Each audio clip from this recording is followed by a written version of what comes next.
hang on to your seat, baby, cause this one's a screamer.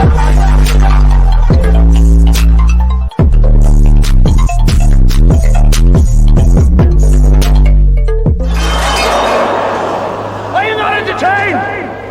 Are you not entertained? What is going on, entertainers? So I'm coming out with another video. In this video, we talking Nolani. Okay, she talks like this because she's from Australia. Okay, so Nolani, you guys, is the lady that you guys have all seen from the viral meme, where she does the side look and does the face. So she explained that she felt like she was set up by Naomi Campbell and also the Face Australia because she doesn't believe it was her best picture and felt as if it was a lot of racist stuff going behind the scenes. Now, me and my friend had a whole conversation about this. Did the Face set her up and did Naomi Campbell set her up? I feel like they didn't. I have not listened to her story time yet, but we're going to listen to it together and react to it together. Now, the reason why I say they didn't set her up is because if you go to her page, she takes very great pictures to the point where this is a great picture as well.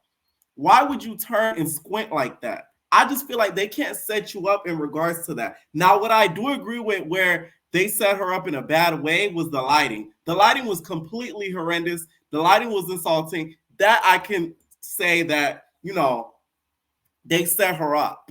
But when, in regards to just the picture itself, not really. The lighting, yeah, but the pose in the face, you did that on your own. I just feel like she's embarrassed and she's trying to grab at straws to make herself seem more innocent and victimized. But my opinion may change after watching her story time in regards to what she has to say. If you guys don't know, The Face Australia, this season was filmed a minute ago and aired a minute ago. Okay? The Face Australia was in 2014, and this clip has I'm sorry.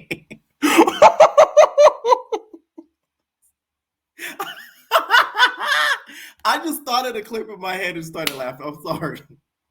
But the clip has resurfaced and now it's being used as a meme. So everybody's talking about it. Everybody's using it for like memes on Twitter. They're like, when you go to ATM and you make sure that your credit information isn't in there, you go like this. There's a lot of renditions that people have used her face for. So it is a little bit embarrassing. I would feel away too if I was her. Okay, so this is what she had to say, you guys. Y'all all know the meme I'm talking about. It's gonna be the thumbnail. I ain't even gonna play it. I already thought about it. Okay, let's get into her story time. Footage of me come up from 10 years ago, actually. The audio is just this loud. I can't do too much about it. Post edit, I may do a little something, but yeah. When this came out, so I was 21. Yes. Okay. Where do I start? If you also have any questions, do put it down. I will answer during this live stream. Also, bear with me. I've never done a live stream before, so I'm just like diving into the deep end. Okay, so a little bit about me. For those who've been asking my heritage, I am very mixed. So my father is African American. And my mother is half Fijian Chinese and half Tongan. And I was born and raised here in Australia. Oh, okay. I see you. Is it Yolanda? Hey, girl. Hey, thank you. Thank you so much, sis. So I'm very culturally diverse, I guess. So I've always been one of those people that's never kind of fit in any cultural group because sometimes people will be like, oh, you're Australian, you act white for a black girl, which unfortunately it's like, you know, I don't get that. Or Polynesian, and I don't stereotypically look Polynesian. So for anyone that is culturally diverse like me in terms of heritage and feels lost and doesn't know where they fit in, you know, I'm out here still doing my thing and you can do it too. And just, you know, there are people that yeah, I believe you.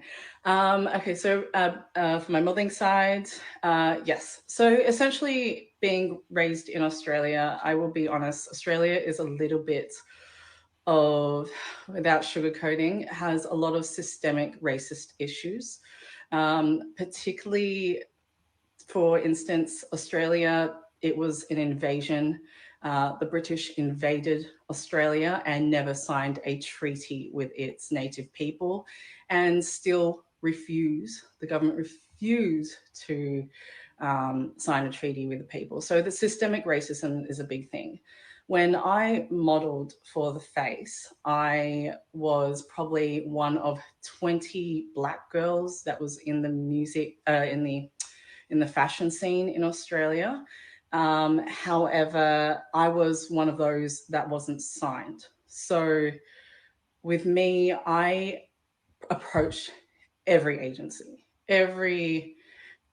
agency possibly. Like, you can think of Vivian's, Chadwick's. I even went to Ford in the States, but they wanted me to live in the States, and I hadn't sorted out my citizenship yet. Don't get me wrong, she's very pretty. That's why me and my friend disagreed, because my friend thought that she felt like they set her up, and I'm like, how could they have set her up? Like, let's say, you know how I said the lighting was messed up. Even if she had a great photo and the lighting was off, it still wouldn't matter because it was a great photo. It's just the face that she made was not the most pleasing. So that's why me and my friend had disagreed on it. But she's pretty as hell. There's no denying that. With my dad. So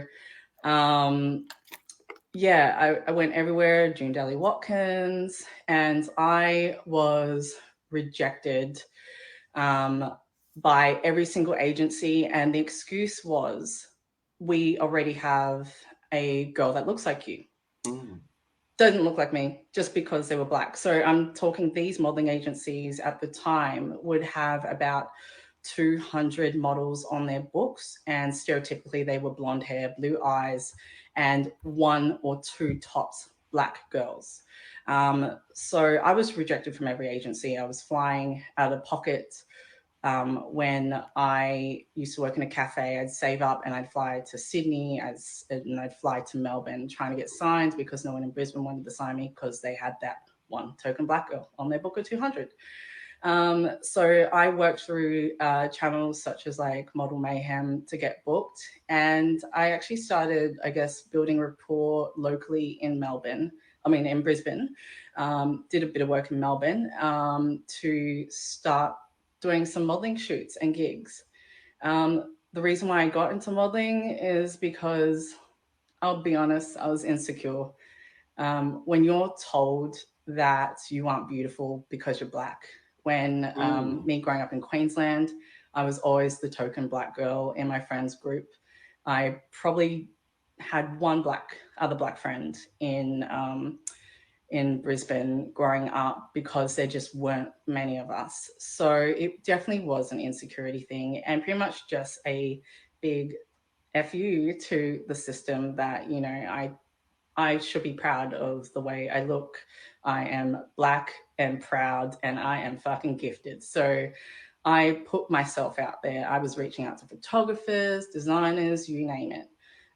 So I was working really hard for 4 years trying to build a reputation, to the point where designers didn't want to actually go through the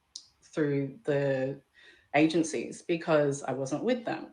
And I would literally train from like an hour, 2 hours, catch a bus 3 hours to get to shoots. So I was like working hard to make it known I'm here and I should be seen. And so, yeah, essentially I started working on for Gold Coast Fashion Week. Got to do that for 2 years, who gave me a great opportunity to do that. As typical, I was always the unsigned model compared to models, and I was able to book jobs that signed models were. Still, despite that, no one wanted to sign me. And then the year prior to The Face, I entered a competition. And I think it was through Model Mind you, Mayhem. The Face aired in 2014 and it went viral in 2024. That shows you the power of social media. Actually. And the competition was to join a photo shoot to be on a cover of a magazine with Naomi Campbell.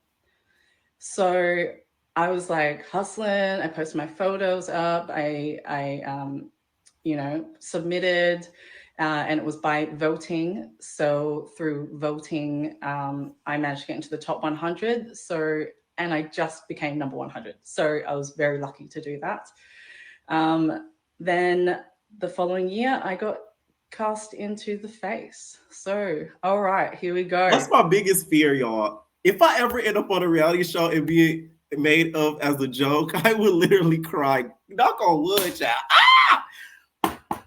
Cause what was it? Some weeks ago or whatever, like a month or two ago, I had got called for this show. They changed the whole name of the show. It went from one name to a whole nother. A network picked it up and all this stuff. And I'm like, maybe that was God trying to save me, because I was like, damn, I really wanted to be on that show. But that's like my biggest fucking fear. Like, I would cry. Brittany Johnson is my best friend in the whole damn world. I met her at Gold Coast Fashion Week a year prior, actually, and we just bonded. Like, we went into the auditions. We went to separate auditions, but same city, and we were like, yeah, we're Team Top Deck. We're the best. You got to vote us. Like, she's my Kate Moss. I'm her Naomi Campbell, and we're like best friends. And we met modeling, and so we both entered. And we got in. So that was pretty damn dope. During this time, I was also... Date is the way she says date. Yeah, it was good news, essentially. Especially like during that time was a bit of a hard time. I was moving to Melbourne to seek modeling opportunities from Brisbane. And so I was packing to move at the same time. And then I also lost my grandmother around that time. And so packed everything the night before we were to film The Face. So I was up to like 3 a.m. After that, woke up early to catch my flight to Sydney, where they were filming it. They were filming at Carriage Works, where they do a lot of the Australian Fashion Week shows. And Lord, I tell you,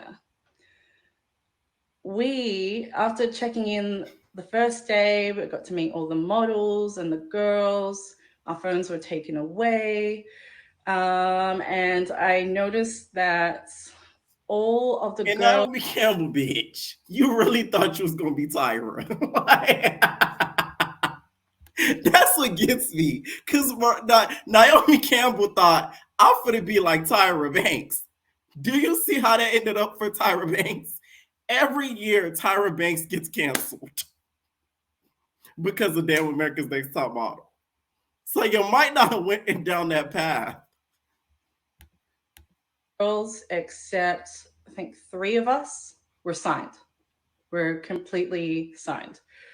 So, me being unsigned, you'd think I'd be like an underdog, right? Yeah. So the next day we had to wake up, and this is the day of shooting. We woke up early. In the rooms, there was really no breakfast except like a piece of fruit, a banana, and an apple. What? Okay. So I didn't get to eat breakfast, went to set. So this is really early in the morning. It's also at the tail end of our winter. It's really, really damn cold. And I'm from Queensland. Black people do not belong in cold, damn weather. So I was freezing my ass off. And you saw my outfit that I was wearing.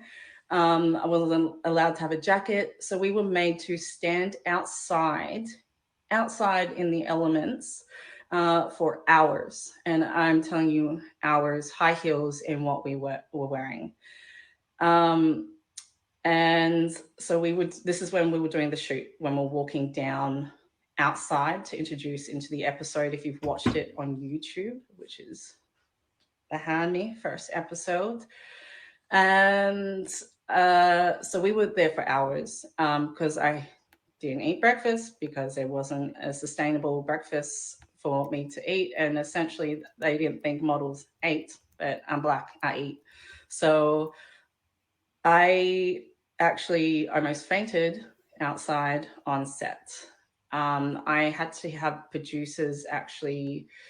Actually, my best friend had to run to go get a producer to be like, "Hey, Lani's outside. She has like almost fainted. She's feeling like really nauseous, really sick." And it took them about like an hour for them to go and retrieve a damn Snickers bar, a fun-sized one, and that's all I was given to eat to keep my energy up. After standing out in the freezing cold with no blanket, no jumpers allowed, nothing, waiting to get into the building. When we got into the building, it was still damn freezing in there. Now, I'm talking Carriageworks is a full-on concrete hardware store, like warehouse. It was, I think it was used for like a wool shed or something back in the day. And it was freezing, absolutely freezing in there. We weren't given blankets, we weren't given heaters, absolutely nothing. We were stuck freezing in a little marquee they had set up in the warehouse for a couple hours. We didn't know what was happening. We constantly were asking, hey, to the producers, what the hell's happening?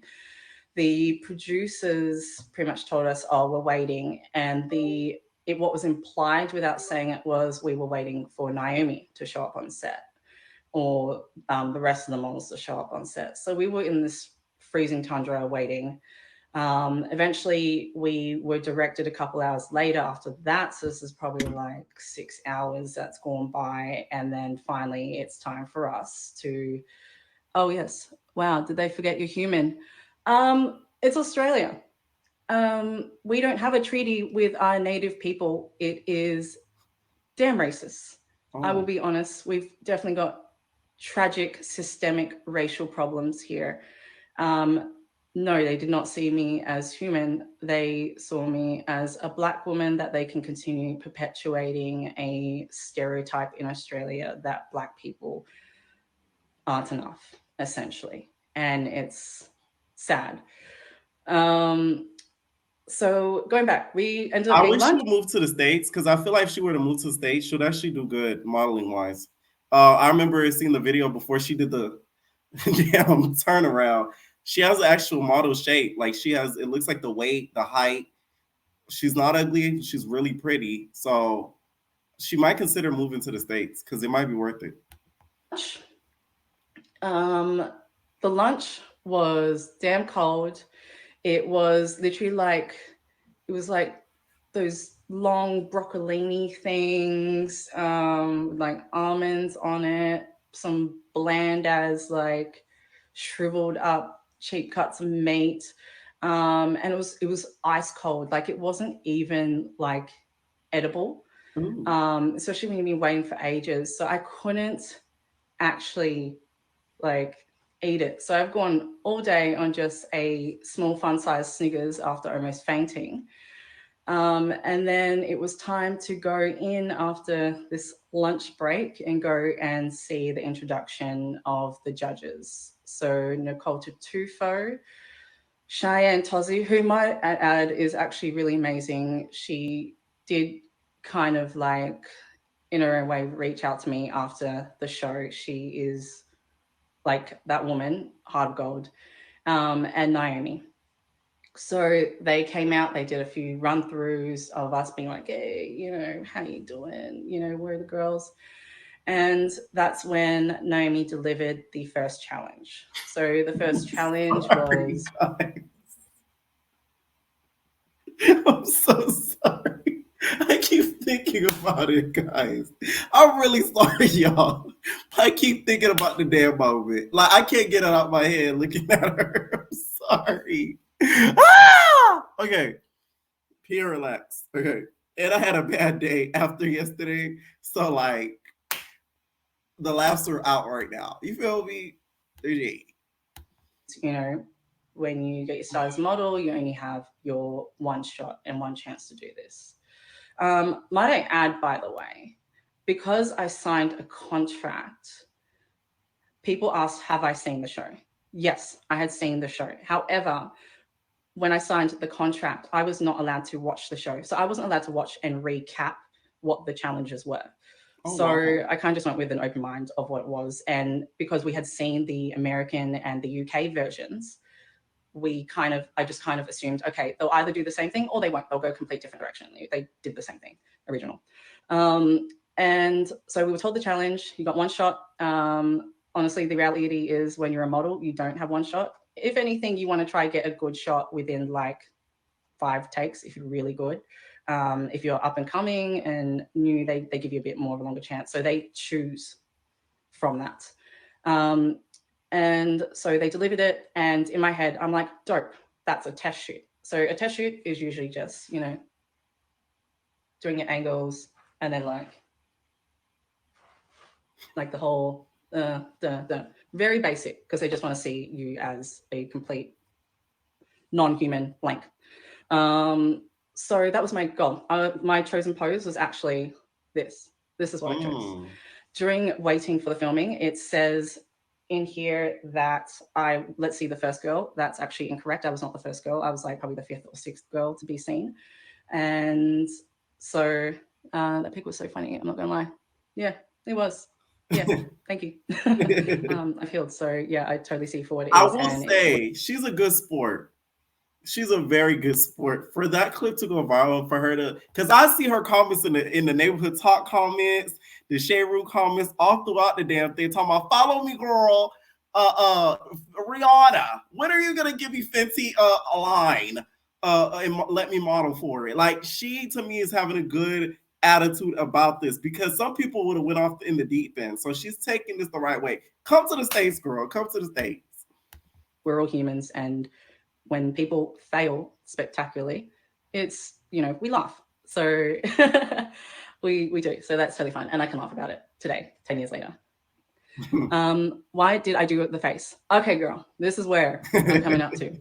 So we're waiting for hours to finally get to my go. I was like the 5th. So my friend Brittany and I, we were so damn bored. There was a mirror there and we're just having fun. Like, we're just like messing around and we're just like, like twerking and stuff. And then we're like, okay, what are we going to do for our faces? What are we going to do for our face? And then I was like, I'm going to do this. And then Brittany and I were just like being like real dramatic in the mirrors because we were bored. We've been there for hours waiting for our turn. So yep, then did it again. Thank you. And so we were just having fun. And then when it was my turn, literally I was a couple steps off of the stage. I probably had like 3 steps. A producer runs up to me, grabs me by the arm and is like, hey, we need something exciting. Do what you and Brittany were doing and fooling around with backstage. So my plan that I had in my head completely goes out the window because I think that these producers, especially as a Black woman in the Australian fashion industry, which was rare at the time, and 20 of us countrywide, I thought that they would have my best interest in heart. They fucking set me up. Anyway, so came up to me because I'm an eccentric person. So that's just me in general. And I always feel that people always have the best intentions. I was naive. That's just the reality. And especially on this show, especially when you got Black women, you hope that for us being so rare, you'd want to uplift us and show us in the best light. But no, hey, we need something exciting right now. Can do what you and Brittany were doing in the back when we were like fucking like joking around. Anyway, so I went up on stage after getting away from the producer. This is in my head. I'm just like, oh shit, like, is my face like is strong enough? I'm looking at all these girls who are signed and I'm unsigned. And I doubt it's race. It actually is a race thing. And if you understand Australia, and I'll repeat it again, Australia is a very racist country. During COVID, they plastered immigrant buildings that were African on front pages as causes to bring COVID into Australia to start have things spread like wildfire. That's how racist Australia is. And we don't have a treaty with our First Nations people. So I go up and I finally go. I'm just like, tired, have no energy, living on a fun size Snickers. I do my damn walk because I self-taught that walk I had. No, I'm not the only Black girl. No, I'm not. I'm not the only Black girl. However, because I'm an eccentric personality compared to the others, that's why I reckon I was targeted. And so did my walk. And then I get there. Naomi's like, okay, you ready? Blah, blah, blah. I'm like, yes, I'm so ready. And you guys saw the episode. And I go there and I'm just like, all right, especially for myself as a musician, I am on. I'm switched on. So I also kind of suffer from BPD. So I can switch my personality when I need to as a defense mechanism in flight mode. So if someone's like, go, then I'm like, boom, dun, dun, dun, dun, all that stuff. And so that's literally what I did, because like, we need that in energy and we need something exciting. So I essentially just went too hard. I would honestly say that I did not think the photo, because we didn't get to see the photo. We didn't get to see it until it was aired. So obviously couldn't critique myself. So I did it, and I'll recreate it just for this once, a little bit softer. But essentially I was meant to go like this, and I went like this. That's what I thought my face was, at least this. It wasn't. It was really harsh, overthought completely. That's the thing with the actual picture. She squinted, and it made her look like she was looking through the damn window. But I will say the producers, they're wrong for putting that into her mind and throwing her off before they get on stage. A lot of producers, when it comes to reality television, people who aren't fans of reality television for a long time don't know the tricks of the trade that they do to try to get you to do certain things and to try to manipulate you. So them saying that to her, it just threw her off. Do I feel like they targeted her because of her race? I'm not 100% on that, but I do believe her when she says there's a lot of racism in Australia, because I do know that for a fact, because some of my entertainers from Australia have DM'd me and talked about that before, like a couple years ago type stuff when certain things was going on. So she not capping at all when it comes to that. But the show too, I just feel as if she should have went with her own head and just did her own pose with the hand. But I think it's because she never been on reality television before, probably wasn't a big reality TV watcher, and she doesn't know how the manipulation goes behind the scenes. So she just went along with it. And then here come the squint face. Like anxiety, fucking stressing me, getting on me. I overthought it. And that's just the reality. And that's completely fine. At the same time, I was like, all right, I've got the runway challenge. All right, if I can, so telling them bringing energy is being racist. So I was the only person this happened. The producers did not approach any other girls, from what I was told from some of the other models that are in there. They only did that to me. That immediately is, I would say, a disadvantage and manipulation. Because why didn't they do that to every other girl before you go on? But they did to me. So, that definitely is unfair. And, anyway, so, I had the runway challenge and I was paired up with my best friend, Brittany. And we for an example, when they were doing Bad Girls Club, because some of the bad girls talked about it, since y'all let her watch baddies, they was doing a confessional. Like, they'll be talking to you on Bad Girls Club, you're doing your confessional, and they'd be like, oh yeah, let's say I'm Julie, right? And the producer's talking to Julie. So, Christina, why did you call Julie a fat cunt? And then, oh, my bad. That was for Christina. My bad. That question wasn't for you. So then it's in their mind, oh, Christina talking crap about me. She called me a fat cunt behind my back. You see what I'm saying? So they do little stuff like that. And this is proven. Some of the bad girls have said it. Do the runway challenge, and I walked down and I was like serving all that stuff. I won the runway challenge. Hey, I won that shit. So I was thinking, okay, maybe like I messed up on the shot. Maybe the judges can just see, all right, there's some potential there. They've seen my casting videos when I auditioned that I've had to do everything myself because no one wanted to sign me, because everyone had one black girl in a book of 200 white girls at every agency. And they didn't, despite winning the runway challenge. And the runway challenge for me winning was not aired. That absolutely broke me, because I worked really hard, really damn hard, just to finally be seen. Brittany, still your bestie. Yes, she really is. Sorry. I didn't think this would happen, so.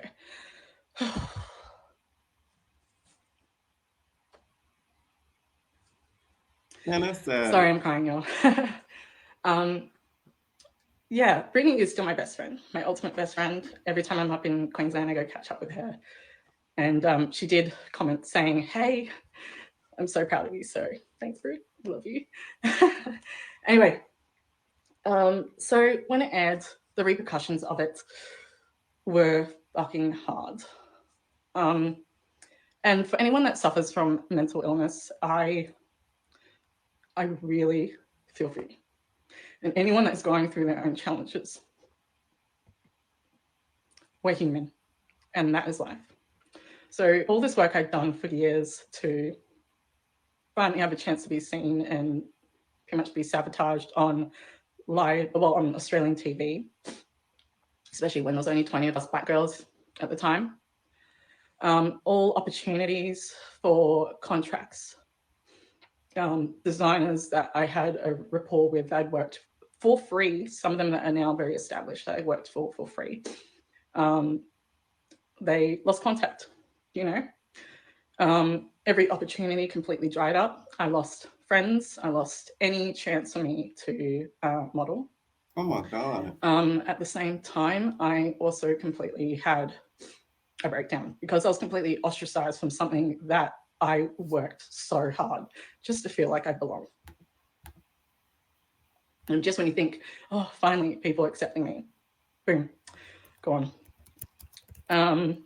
So I started becoming dependent on self-regulating with marijuana because I was having full-blown anxiety attacks, nightmares, waking up. And my anxiety attacks and my dependence on weed became so heavy that I actually messed up the imbalance of my hormones. At the same time, I also got an eating disorder during this time. And I went into psychosis. I unfortunately had to be hospitalized with ovarian cysts just to, for a couple of weeks, because that's how much I was just fucked, like mentally. I had a breakup. I was still grieving my grandmother's death, who passed a month prior to the show. I moved to Melbourne, was in a new city, no friends, nothing. And so I had to start again, essentially. And it's okay to start again for those who may have, who feel like they've had something so big that was important to them blow up. It's okay to start again.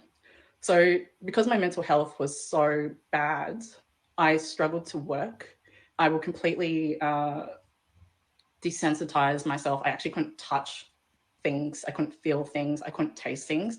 I'm not sure if you've ever been in a very mental dark moment where everywhere you look, people just look like trolls or like evil. You know, that saying, hell on earth, that's what it was. And I couldn't even recognize myself in the mirror because I was, drinking excessively, and smoking weed so much just to regulate my anxiety to the point I was dependent on it. And because I couldn't work, I realized I had to busk. So for those who don't know what busking is, it's essentially when you go out onto the streets and you sing. And so I, for those who are asking about how the manipulation. Wait. What? Bus? Is that like an Australian word for like walking like the blade? And that's very sad what she went through. The fact that all of that stuff happened to her after that show, sometimes certain shows are not even worth it. Like a lot of people need to realize what they're getting into when they sign up for some of these shows because that was not worth her getting all of that health-wise being done to her. Like that's like crazy. That's why like certain opportunities, when it doesn't go through, that's like God low-key protecting you because like he don't want you to go through that. So that's really sad to hear. And of course, Naomi probably never reached out. Stuff. Even though I'm live, I'm going to post this up just for anyone who wants to go back and watch. For me to make ends meet, I bust. During this time, I was also homeless. So I was couch surfing with friends. and busking was the only thing keeping like some form of roof over my head before I was able to get all settled. Just because of my mental health was I was completely paralytic, you know. And so I would busk, and I would have a lot of people that would tip me, and so I eventually saved up to be able to move somewhere else. It also kind of made me realize that my natural gift, despite I need to get a vocal coach or just someone that can mentor me, was singing. So I survived on, I guess, a natural talent that I never utilized enough. So then after that, I started falling. Okay, let me correct it because I don't want y'all to think this girl's walking a blade. Busking means performing music, dance, or street theater in a public place for the purpose of receiving monetary contributions from members of the public. Okay, you learn something new every day. I never knew what busking means. Busk. Okay.